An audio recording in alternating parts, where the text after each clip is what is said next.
What are some of the best paid AI tools, in your opinion, outside of GPT-4? So, I mean, there are a number of large language models that have been developed. One that I really like, if you're just kind of querying it for information, is called Perplexity.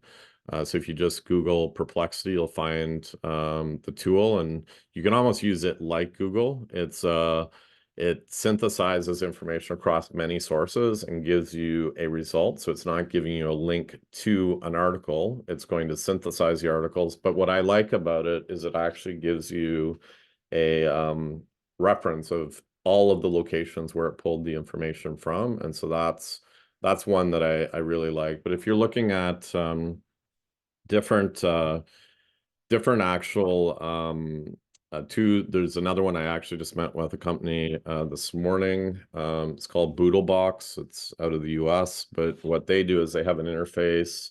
You can pay a certain amount per month and it brings a lot of the tools together. So Perplexity, Claude, which is another large language model, ChatGPT.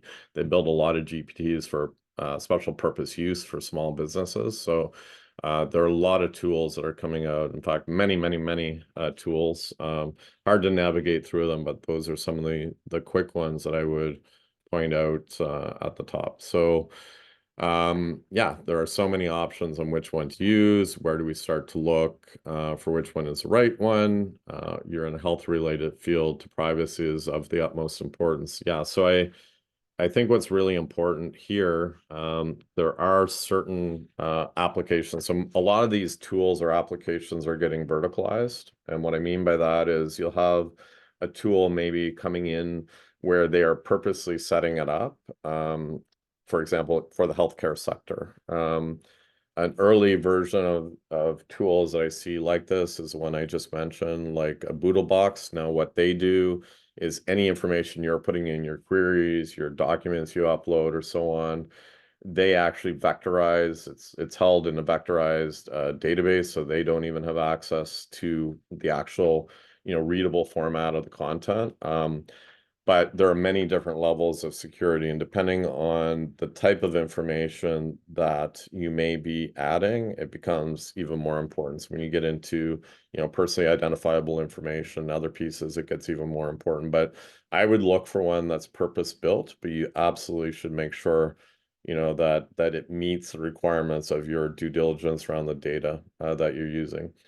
On the other hand, I do find some people, for example, getting really afraid of uploading their resume into ChatGPT, but then they have a LinkedIn account online, right, which has the exact same information, potentially maybe not your phone number and other things, but so if it's already publicly available and is appropriately publicly available, then it's not something I would tend to worry about. But if you're getting into using personally identifiable information, proprietary internal like IP documents, other things, then that becomes really important to make sure that you're protecting that.